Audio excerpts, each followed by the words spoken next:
오스트리아의 저명한 심리학자인 빅토르 프랑클은 유태인이란 이유로 2차 세계대전 중 독일의 강제 수용소인 아우슈비츠의 수용소에 수감되었습니다. 그의 체험담을 써낸 밤과 안개라는 책에서 그는 이런 경험을 이야기하고 있습니다. 수용소 안에 유태인들은 병으로 죽어가고 있었고 차례차례 가스실로 보내져 학살되고 있었습니다. 프랑클 교수 자신도 영양실조로 몸이 몹시 쇠약해져 있었고 언제 가스실에 들어갔는지 모르는 하루하루가 지옥 같은 날들이었습니다. 그는 체포되던 날에 뿔뿔이 흩어진 가족들을 생각할 때에 너무나 마음이 아팠습니다. 자기도 고통스럽지만은 연약한 여자의 몸으로 어떻게 이 힘든 고난을 이겨낼까 아내를 생각하니 마음이 너무나 아팠습니다. 그래서 기도하지 않을 수가 없었습니다. 기도를 하니 힘이 생겼고 약한 몸을 일으켜 힘겨운 노동을 감당할 수 있었고 그는 2차 대전까지 죽지 않고 살아나서 2차 대전이 끝난 후에 헤어진 가족들을 만나는 기쁨을 누리게 되었습니다. 프랑클 교수는 이런 말을 하였습니다. 누구든지 좋으니까 그대가 사랑하는 사람들의 이름을 부르며 기도하십시오. 그 사람과 함께 고통을 나누어 가지시기 바랍니다. 그대는 예상하지 못했던 힘이 어디선가 솟아나는 것을 발견할 것입니다. 지난주에 읽었던 함께 사명을 감당하는 기쁨이란 책에 나오는 글에서 읽은 내용입니다. 우리 성도 여러분, 여러분도 힘들지만 여러분보다 더 어려운 사람을 위해서 하나님께 기도할 때에 하나님이 여러분 삶의 여러 가지 문제들을 극복하는 능력과 승리로 함께 하실 줄로 믿습니다. 히브리서 강의 쉬운 5번째 시간입니다. 오늘 말씀 7절에는 3가지 동사가 나옵니다. 첫째, 생각하라. 두 번째, 주의하여 보라. 세 번째, 본받으라. 한번 저를 따라서 하겠습니다. 생각하라, 주의하여 보라, 본받으라. 무엇을 생각하는 것인가? 무엇을 주의하여 보라는 것인가? 무엇을 본받으라고 하는가? 오늘 7절 말씀을 제가 다시 한번 읽어보겠습니다. 하나님의 말씀을 너희에게 일러주고 너희를 인도하던 자들을 생각하며 그들의 행실의 결말을 주의하여 보고 그들의 믿음을 본받으라, 이렇게 말씀합니다. 나에게 복음을 전해주고 나를 믿음으로의 길로 인도하였던 신앙의 선배들, 교회 지도자들을 생각하고 그들의 결말을 주의하여 보고 그들의 믿음을 본받으라는 것입니다. 당시 히브리서의 수신자가 되었던 초대교회 공동체 안에는 훌륭한 신앙의 선배들, 리더들이 많이 있었습니다. 예수 믿는 사람들에게 핍박과 박해가 파도처럼 밀려오는 가운데서도 흐트러지지 아니하고 굳게 서서 예수도의 복음을 전하고 가르치면서 그 믿음을 지켜낸 신앙의 사람들이 적지 않았습니다. 그들은 믿음의 변절을 요구받는 여러 가지 박해와 죽음 앞에서도 그들 자신이 믿는 대로 살았고 그들이 다른 사람들에게 가르친 대로 살아가는 그 삶의 모습을 그대로 보여주었습니다. 그들이 그렇게 믿음을 지킬 수 있었던 이유는 자신들을 위해서 십자가에 죽으시고 능력을 받으시며 저주를 받으신 예수님의 사랑과 구원의 은혜를 생각할 때에 그렇게 살지 않을 수가 없었기 때문이었을 것입니다. 그래서 히브리서 기자는 이 편지를 받는 수신자들에게 여러분을 인도했던 그 지도자들의 믿음을 생각하고 그들의 행실의 결과를 주의 있게 살펴보고 그 믿음을 본받으라고 권면하고 있는 것입니다.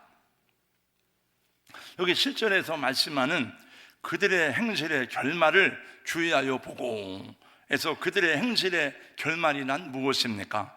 그렇게 핍박과 박해를 무릅쓰고 예수를 믿은 마지막 결론이 무엇입니까? 그들이 그래서 부요와 명성을 얻었다는 말인가요? 그들이 그래서 그 믿음의 행실의 결말이 명예스럽고 권세를 얻고 부자가 되었다는 말입니까? 그것이 아닙니다. 그들의 행실의 결말은 무엇입니까? 그들의 모든 믿음과 행실의 결말은 죽음이었습니다.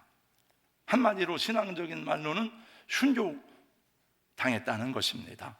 그러나 이 말씀은 한마디로 그들의 순교적인 신앙을 생각하고 그들의 믿음을 본받으라는 것입니다. 여러분, 놀랍지 않습니까? 저렇게 예수를 믿었더니 부요해졌다, 명성을 얻고 유명한 사람이 되었다. 그래야 여러분 본받고 따르고 싶은 생각이 나지 않습니까? 그 믿음의 결론이 죽음이라니. 그러나 성경은 오늘 그렇게 말씀하고 있습니다. 그들의 믿음의 결말을 주의해서 보라. 초대교회 성도들에게 이 편지를 쓰는 히브리서 기자는 언제까지 이 믿음으로 인한 핍박과 고난이 계속됐는지 알지 못했습니다. 언제 이 시험과 고난이 끝나게 됐는지, 이대로 고난이 계속되다가 예수님이 마지막 때에 오실 때까지 계속되는지 아무것도 모릅니다. 물론 우리는 초대교회에 임했던 환난과 박해가 언제까지 계속되었는지, 그리고 어떻게 이 복음이 계속 전파되고 진행되었는지에 대해서 역사를 통해서 다 알고 있습니다. 그래서 그들의 순교적 믿음을 살펴보고 기억할 수 있는 성지들을 순례하는 일들이 있습니다. 신학을 공부할 때 신학은 크게 네 가지입니다. 성서신학, 그 다음에 역사신학, 조직신학, 실천신학이에요. 그 중에 하나가 역사신학입니다. 교회 역사를 초대교회로부터 지금까지 쭉 배우는 건데 굉장히 그것이 중요한 내용입니다. 우리가 성지순례를 가면 환난과 박해 중에 믿음을 지키는 성도들, 초대교회 신앙 선배들이 지금은 가고 없지만 그들이 어떻게 믿음을 지켰는지, 어떻게 환난 중에 하나님을 예배하였는지에 대한 유적들이 곳곳에 남아 있습니다.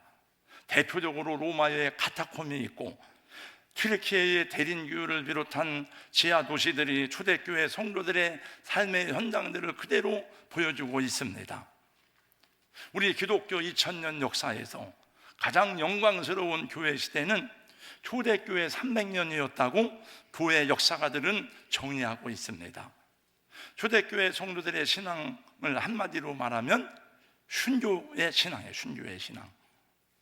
예수 믿다가 목숨을 잃고 순교한 사람만 순교적 신앙을 가진 게 아니에요.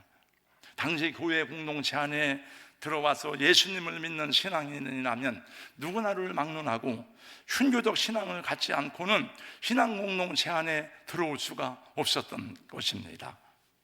초대교회 당시 지역마다 정도의 차이는 있었지만은 예수를 믿는 그리스도인이 된다는 것은 누구나를 막론하고 내가 갖고 있는 사회적 기득권을 내려놔야 되고 내 직업도 재산도 심지어는 목숨까지도 내려놓지 않고는 진실한 크리스찬이 될 수가 없었던 것입니다. 첫 번째 박해자들은 여러분들이 아는 바와 같이 유대인들이었습니다. 유대인들은 예수님을 십자가에 못 박아 죽인 사람들입니다.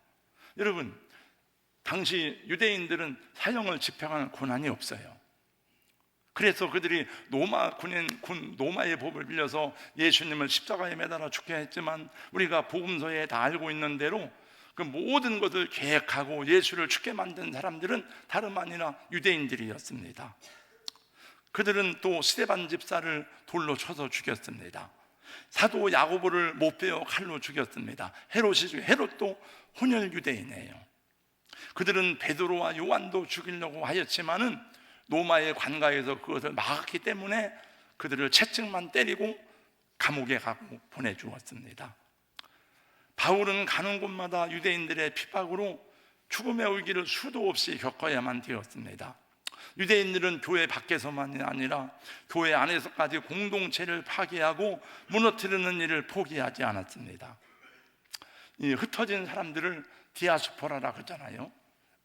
이 세상에 유대인들처럼 디아스포라가 많은 민족이 없을 거예요. 아마 유대인들은 가는 곳마다 회당을 세웁니다. 그래서 사도 바울이 복음을 전할 때에 유대인들의 회당을 사용하기도 하였지만은 예수님은 계시록에 말씀하기를 자칭 유대인의 해라고 하는 자들이 있지만 실상은 사탄의 해라고 말씀했습니다.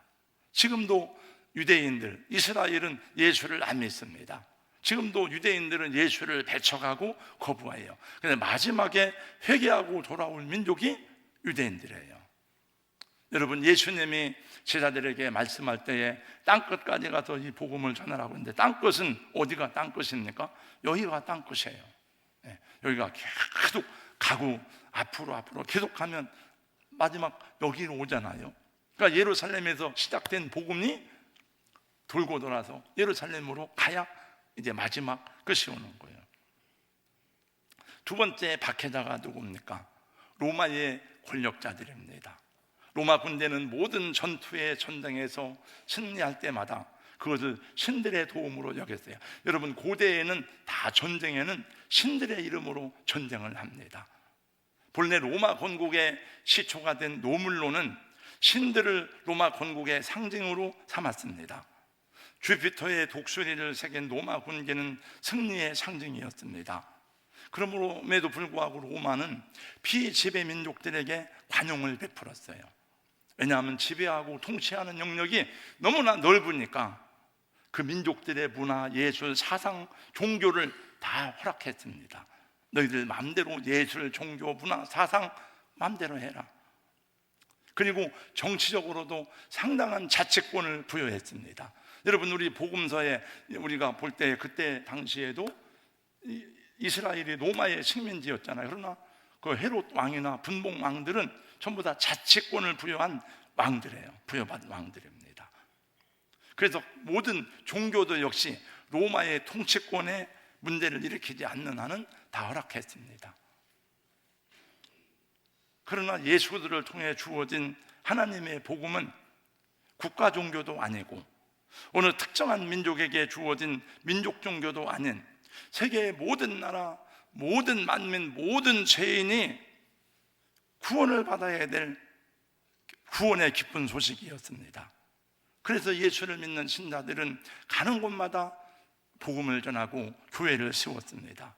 예루살렘으로부터 시작된 복음은 유대와 사마리아를 지나서 소아시아, 헬라의 마게도냐를 지나서 로마에까지 복음이 전파되었습니다.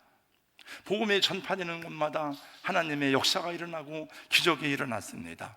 은밀하게 예수를 믿는 사람도 많이 있었고 공개적으로 예수를 믿는 사람이 얼마나 많았는지 모릅니다. 믿는 사람들이 폭발적으로 늘어나게 되었으니 로마가 놀라지 않을 수 없어. 야, 이게 무엇인가? 놀라운 사실은 예수를 믿는다는 그리스도인들은 어떤 형태의 우상 숭배도 거절하고 다른 신들의 존재를 인정하지 않는다는 것이었습니다. 로마의 황제들이 기독교에 대한 박해를 시작하게 된 것은 모두가 다 머리를 숙이고 경배하는 황제 숭배도 그리스도인들은 인정하지 않는 거예요. 제가 옛날 문화사를 배울 때에 인류 역사의 세계의 중요한 그 세 가지 문화사의 전제가 있는데, 첫 번째가 아라비아 숫자, 두 번째가 알파벳, 세 번째가 유일신의 종교라고 하는 걸 배웠어요. 여러분, 고대의 모든 종교는 다 다신관이에요. 다신관. 천지를 창조한 유일한 신만이 존재한다. 이거는 이전에 없었어요. 다. 그래서 원래 신당에 가면 신들의 서열이 있습니다. 다 신들의 서열. 아폴로, 주피터, 제우스, 다 신들의. 그게 만신당이에요. 우리도 옛날 어려서 하나님을 모를 때, 신을 섬길 때 막 이것도 믿고 저것도 믿고 다 믿었어요. 부처님도 믿고 뭐 이거 삼신 할머니도 믿고 다. 네. 그래서 로마 사람들이 보니까 이 기독교인들은 제국의 신들을 부정하는 무신론자들이구나, 미신을 믿는 사람들이구나. 그리고 또 여러분, 그들은 모일 때마다 성찬식을 했어요. 초대교회는 항상 성찬식을 했어요. 지금도 한국 교회에 매 주일마다 성찬식을 하는 교회들이 많습니다. 저는 우리 장로교회는 말씀 중심 하다 보니까 말씀에는 강화됐지만 성찬이 약해요, 우리는. 그래서 그들은 성찬은 예수님의 피와 살을 기념하는 포도주와 떡을 나누어 마시는 거잖아요. 그들은 생각했습니다. 저들은 어두운 곳에서 사람의 피를 마신다. 그리고 어린아이들을 잡아다가 죽인다. 노예들을 형제라 부르니 사회 질서와 법치를 파괴한다. 온갖 루머들이 퍼져나갔습니다.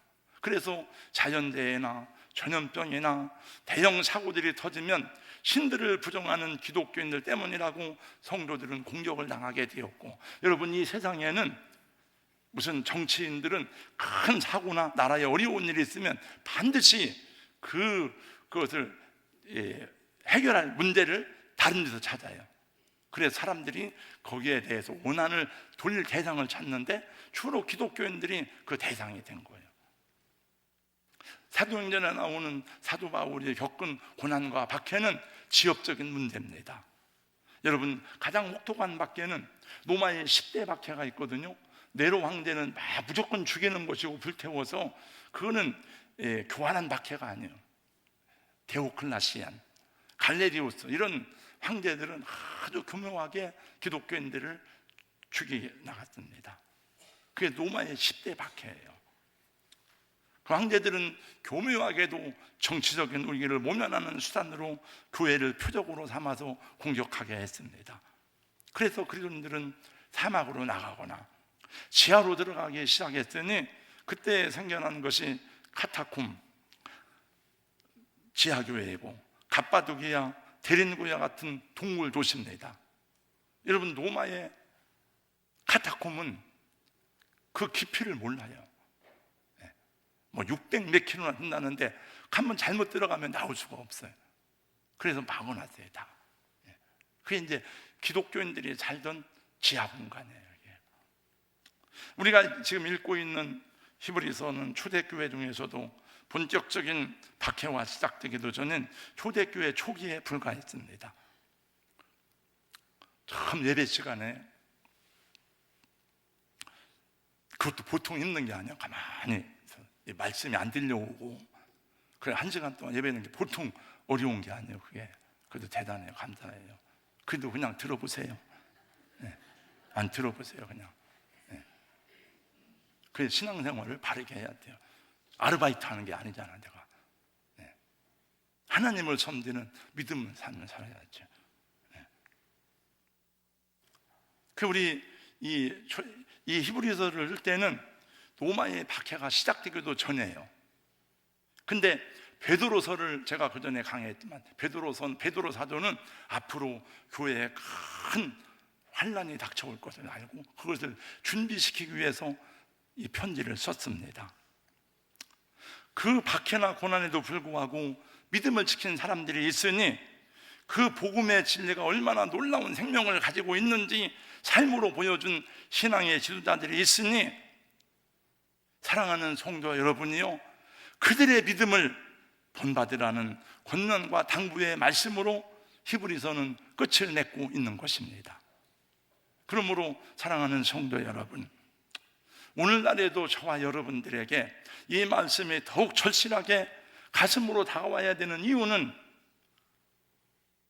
우리가 살고 있는 시대가 복음에 대해서 무관심한 시대가 되었기 때문에 그렇습니다. 교회 안에도 교회 밖에도 여러분, 복음에 대해서 관심이 있습니까? 제가 30년 전, 40년 전 예수를 믿을 때에는 많은 사람들이 복음에 대해서 관심이 있었고 전도가 됐습니다. 그리고 메시지도 복음의 메시지였는데, 지금은 사람들이 복음에 대해서 관심이 없어요. 교회의 메시지도 전부 다 현실의 문제, 삶의 축복에 관한 메시지지, 하나님 나라, 하나님의 영광, 천국과 지옥에 대한 메시지가 별로 인기가 없어요. 성경은 이미 우리에게 말씀합니다. 말세가 고통하는 때가 이르면 하나님보다 돈을 더 사랑하고 쾌락을 사랑하고 부모를 거역하고 자기를 사랑하고, 여러분, 영생과 구원의 축복보다는 현실에 잘 되고 잘 먹고 잘 자는 것이 중요하지, 진리, 정의, 자유보다는 욕망, 명상, 쾌락을 누리는 일에 더 많은 관심을 갖고 있기 때문에 이 말씀이 저와 여러분에게 더 절실하게 들려와야 되는 줄로 믿습니다.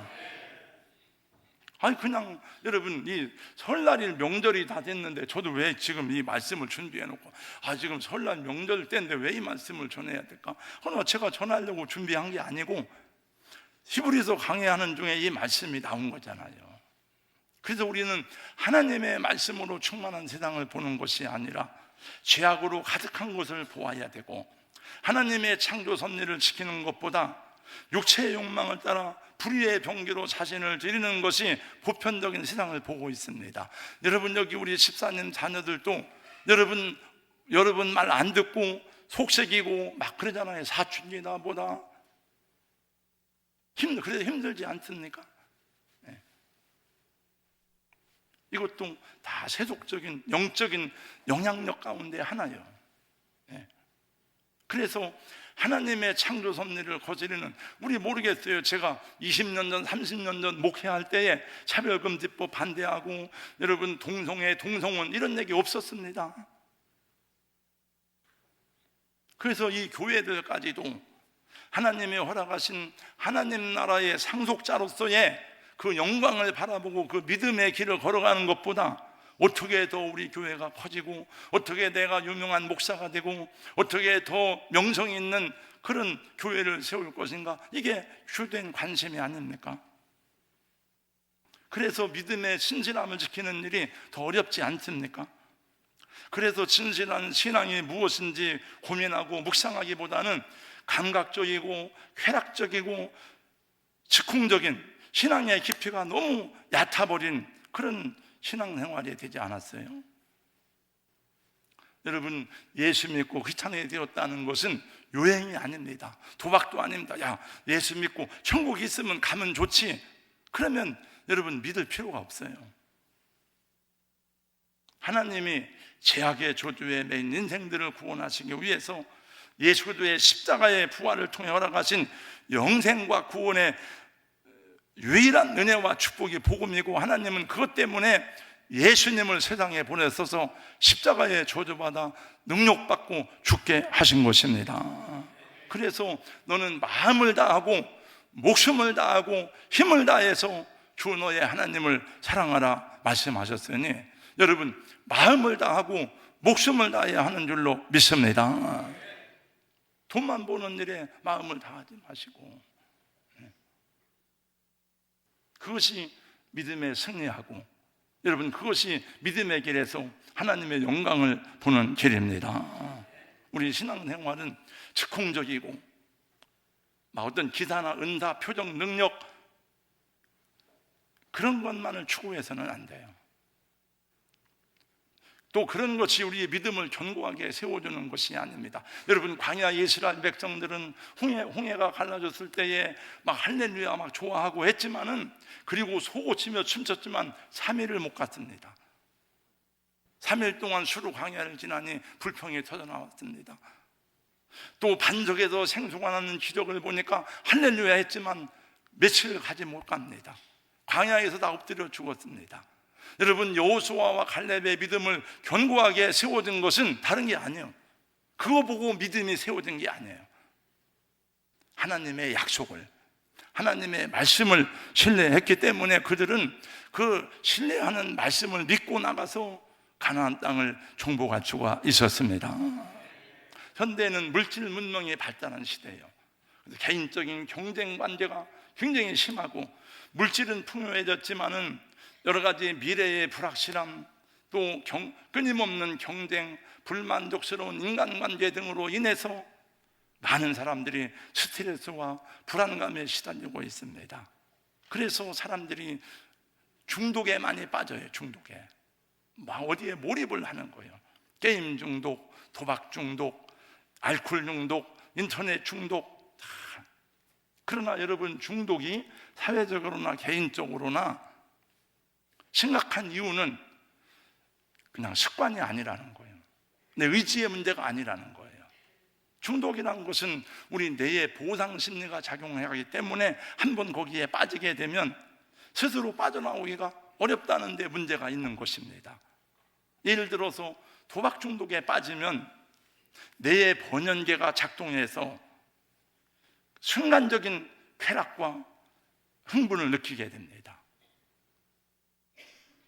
그런 현상을 한두 번 경험하다 보면 내 의지와는 상관이 없이 이끌려가게 되고, 이끌려가게 되면 결국은 이 도파민의 회로가 작동되어서 짜릿한 자극을 잊지 못해서 다시 도박에 빠지게 되는 거예요. 우리 신앙생활은 그렇게 하는 게 아니에요. 어떤 사람들은 마치 중독자와 같이 더 자극적인 체험만을 따라서 막 쫓아다니는 사람이 있어요. 그래서 한 교회에 정착을 못해. 이 교회에서 목사님 말씀 듣고 은혜 받고 하다가 어디 더 새롭고 자극적인 또 가야 돼요. 그러다가 이단에 빠지고 그런 것을 이용하는 잘못된 단체들이 있고 이단들이 그런 걸 이용하게 되는 겁니다. 여러분, 신천지는 그런 걸 교묘하게 이용합니다.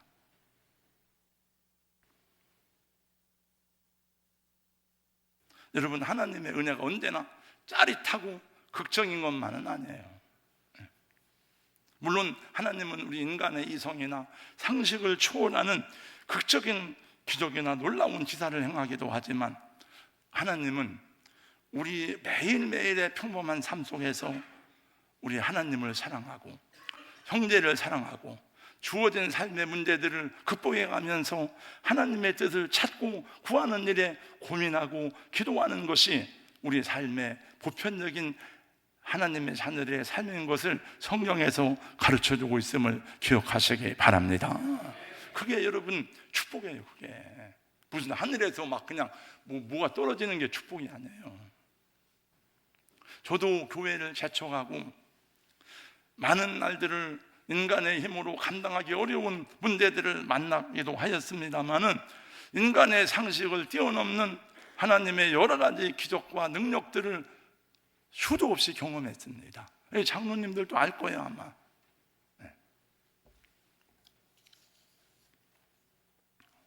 그런데 제가 언젠가 여러분들에게도 말씀했을 거예요.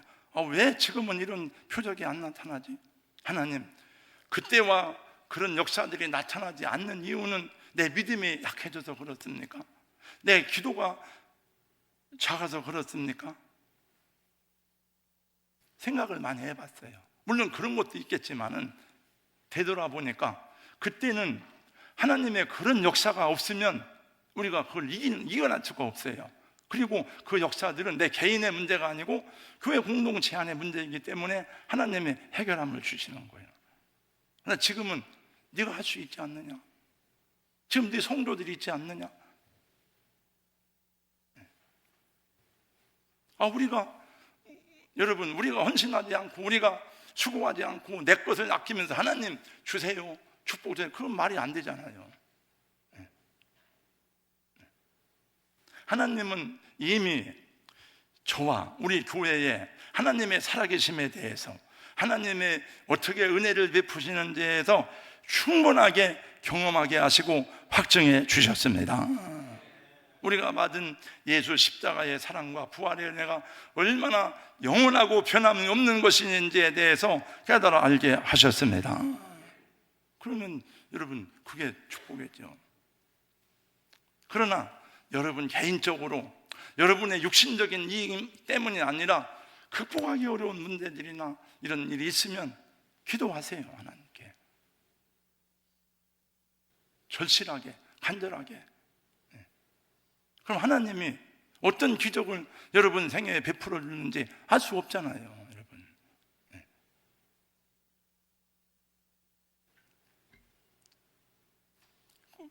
그리고 말씀을 따라가야죠. 안 된다고 하지 말고, 왜 힘들다고 하지 말고 길을 찾아보세요. 신앙생활을 제대로 해야지. 말씀 위에 서서 내 뜻 버리고 감정을 버리고 말씀에 서니 불완전한 믿음 완전해지고 내가 이제부터 주만 붙드네. 오늘 새벽에 부른 찬양이에요. 말씀 위에 서서 감정을 버리고, 내 감정에 따라다니는 게 아니에요. 표적을 따라다니는 게 아니에요.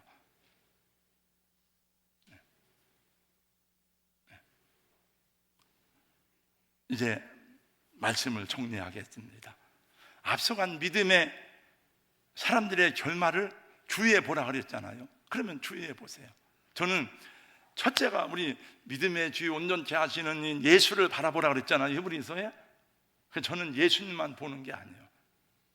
어느 때는 저는 사도 바울을 많이 생각해요. 왜냐하면 저를 위해서 그 속학 중에 속학이 모든 철학과 율법과 선nhập하고 로마 시민권을 가진 바울이 왜 모든 것을 배설물처럼 이렇게 주님을 따랐을까? 네. 사도 바울은 예수님을 만났고 천국과 지옥을 경험했잖아. 그러면 힘이 나. 사도 바울의 결말을 생각해 보세요. 그리고 그는 오시디안 거리에서 기꺼이 로마에서 마지막 생명을 바쳤어요. 자기가 죽을 거 알았어요. 미리 얘기해서 에베소 교회 장로들이 막 울면서 말릴 때, 여러분 왜 울어서 내 마음을 상하게 합니까?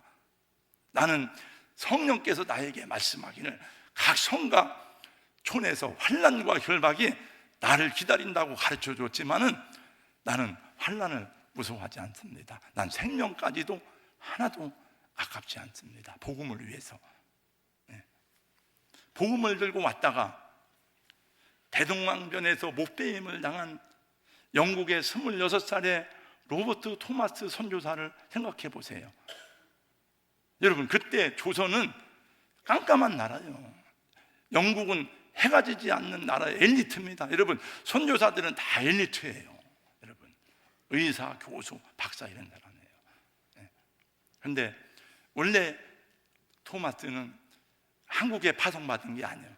영국 선교본부에서 중국에 파송받았는데 아내가 죽었어요. 풍토병으로 인해서. 그래서 낙심하고 있는데 저기 배를 타고 동쪽으로 가면 조선이라는 나라가 있다고 하더라. 그래서 왔다가 백령도 왔다가 갔다가 다시 왔어요. 그 두 번째 왔다가 대동강변에서 죽었어요. 목배임을 당해서. 그리고 성경을 던져주고 죽었습니다. 생각해 보라는 거예요. 그 사람들 예수님을 사랑하고 교회와 성도를 사랑함으로 공산당에 내려와서 죽을 수밖에 없는데, 그래서 다 배를, 여러분 여수 애영원에 가면 나와요. 배를 해놓고 목사님 빨리 가서 숨으세요. 나는 성도들을 버리고 갈 수가 없습니다. 그래서 나병 환자들과 함께 하다가 순교당한 사랑의 원자탄 손양원 목사님의 결말을 생각해 보세요. 장질부사로 그때 그 전염병이 막 창궐할 때는 자식이 죽어도 장례를 못 치러. 왜? 전염병이 막 하니까 이걸 죽는 거예요. 나 코로나 정도가 아니에요. 이게 다 부모 자식도 돌보지 않는 때에 섬 마을을 돌아다니면서 수십 켤레 고무신이 닳도록 예수 전하고 교회 세우고 교회 건축도 많이 했어요. 이분은 그 문준영 전도사, 참 대한민국에 그런 분이 있어요. 이제 그 마지막에 중동리 백사장에서 공산당의 축창에 찔려서 죽었어요. 씨암탉을 죽여야 된다 그래가지고. 그래서 그 전라남도 신안군의 섬에 가면 90% 이상이 복음화되었어요. 다 교회가 있어요. 뭐 이런 얘기는 끝이 없지. 이건 어떤 분이 이게 책으로 이게 인쇄 저기 서점에서 살 수 없는 거예요. 이 책이. 제가 그래서 일부러 사가지고. 여러분, 우리가 알고 있는 선교사 수백 명의 대한민국에 와서 온 선교사들의 이름이 다 있고 기록이 다 있어요. 이게 제가 사진들하고 제가 이걸 볼 때마다 이걸 제가 이제 옆에 놓고 소재했는데 다 의사, 교수 이런 사람들이에요. 그리고 신앙이 정통적인 사람이에요. 한국을 원래 언더우드도 조선으로 오려고 안 했어요. 근데 하나님이 그런 얘기는 다 할 수가 없어요. 선교 역사를 보면 하나님의 이 땅에 대한 관심이 얼마나 있었는가 알게 돼요. 저는 여러분들에게 그런 신앙의 우인이 되지는 못했지만 그래도 내가 목회자로서 평생 다른 생각하지 아니하고 교회와 복음을 위해서 수고하셨으니 혹시라도 여러분들에게, 저도 리더니까 본받을 것이 있다면 그것으로 하나님께 감사할 뿐이죠. 여러분, 제가 무너지면 여러분 신앙에 상처가 돼요. 아, 우리 목사님이 저런 죄를 목사님이 그렇구나. 그러면 여러분 믿음에도 큰 상처가 됩니다. 그래서 오늘날 한국교회 목회자들이 많이 무너져서 성도들이 신앙도 떨어지게 되는 거예요. 우리 여기 장로님, 권사님 중에서도 수십 년을, 아니 한평생을 한 교회에서 섬기면서 헌신한 것을 여러분 보시기 바랍니다. 그분들에게 왜 좋은 날만 있었겠습니까? 그 괴로운 날이 없었겠습니까? 교회를 떠나야 될 이유가 없었겠습니까?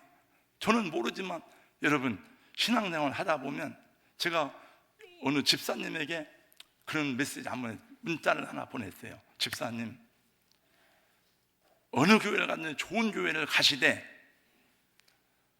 그 교회에 반드시 정착하기까지는 또 어려움이 있을 것입니다. 그래야 집사님이 한 교회에 정착할 것입니다.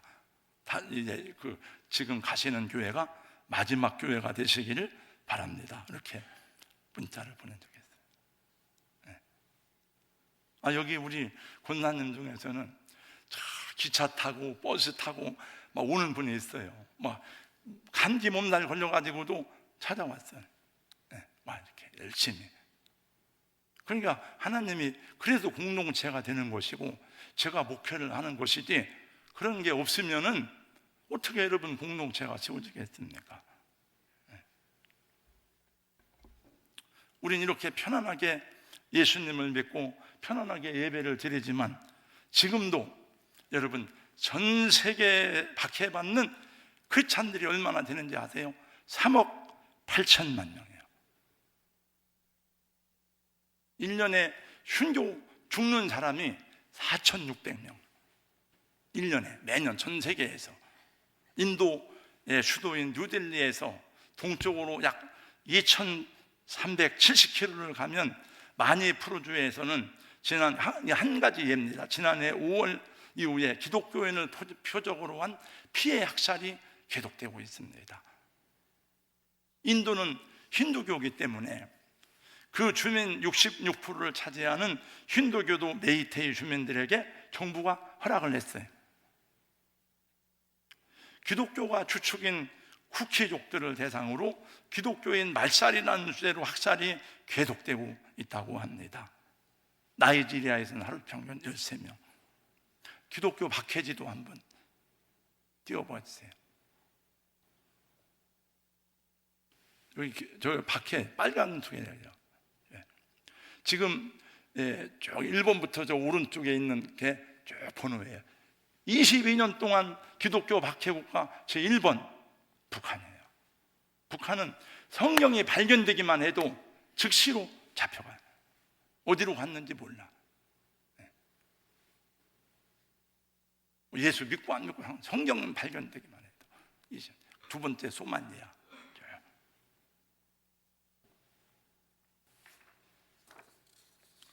그냥 이건 한 부분인데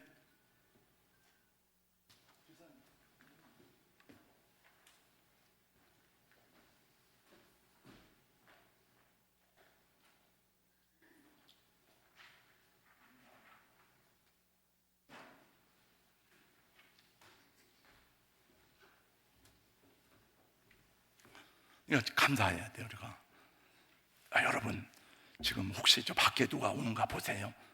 저 오면 다 숨어야 됩니다. 비상구가 여기 있습니다. 그렇게 예배 안 드리잖아요. 우리 예배 드리다가 야 누가 오면 큰일 났다 안 그러잖아요. 그러니까 우리는 너무 편안해. 그래서 우리는 어떻게 더 잘 먹고 잘 사는 게 목적이에요. 어떻게 더 잘 먹을까? 그러나 성경은 그게 아니더라고 보니까. 명절 설 시작됐는데 이런 메시지는 죄송해요. 이제 마치겠습니다. 종교개혁 시대에 만들어진 위대한 신앙 고백서인 하이델베르크 신앙 고백서에는 이런 고백문이 나옵니다. 묻습니다.